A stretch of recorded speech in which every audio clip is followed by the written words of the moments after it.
அதில் வந்து எப்போதுமே சமரசம் இல்லை, அது மழையோ வெயிலோ அப்படின்றது என் மக்களுக்கு என்னவோ அதுதான். நான் வந்து வானத்திலேருந்து குதித்து வந்தவனிலேருந்து மக்களிடமிருந்து வந்தவன் அப்படிங்கிறத சொல்லால் செயலால் இல்லை, சொல்லால் மட்டும் இல்லை, மேடை பேச்சுக்காக இல்லை, செயலில் காட்டுற ஒரு அண்ணன் சீமானுங்கிறத உலகம் புரிந்து கொண்டிருக்கிறது இப்போ பெருவராக இருக்குன்னு வச்சிங்களேன். இந்த தேர்தலில் அப்புறம் தம்பிகள் கோபி சுதாகர் பண்ணது வந்து அது அவங்களுக்கு அந்த மாண்பு புரிஞ்சிருக்குது.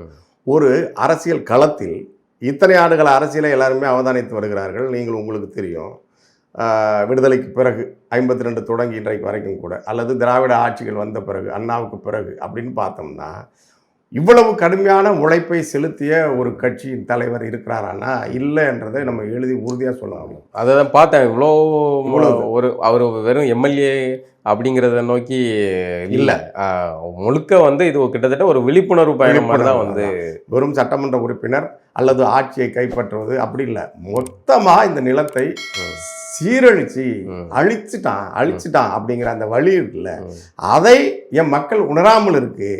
அப்போ அதுவும் இந்த ஊழல்வாதிகளோடு சேர்ந்து இணைந்து பயணிக்க தொடங்கி மொத்தமாக சமூகமே பாழ்பட்டு வெளிப்படையான அநீதிகளால் கட்டமைக்கப்பட்ட சமூகம் என்று அண்ணன் சொல்கிறது போல் அதுக்கு பழகிட்டான்ல.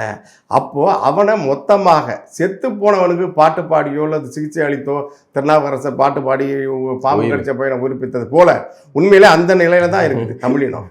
அந்த இடத்த இப்போ வந்து சீமான் அவர்கள் செய்கிற அது வந்துங்கிறது இது தவம் வேள்வி எல்லாம் சாதாரணமாக சொல்லுவாங்க. இதுக்கெல்லாம் தாண்டினதை ஒன்றா செய்ய வேண்டியிருக்கு.